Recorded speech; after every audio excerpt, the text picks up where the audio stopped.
Hello everyone, today I'm going to be showing you how to change your password on your Apple ID. First of all, go to www.appleid.apple.com.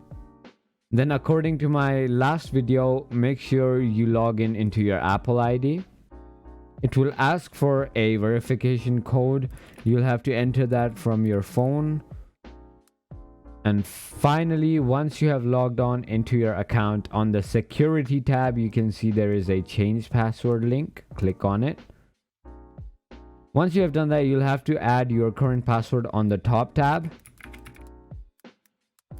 And then add your new password on the second one.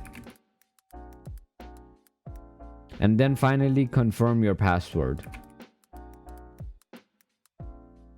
You can tick mark this box if you want to sign out of the devices that you are already logged on into with your Apple ID, but I'm not going to be doing that. And finally, click on change password.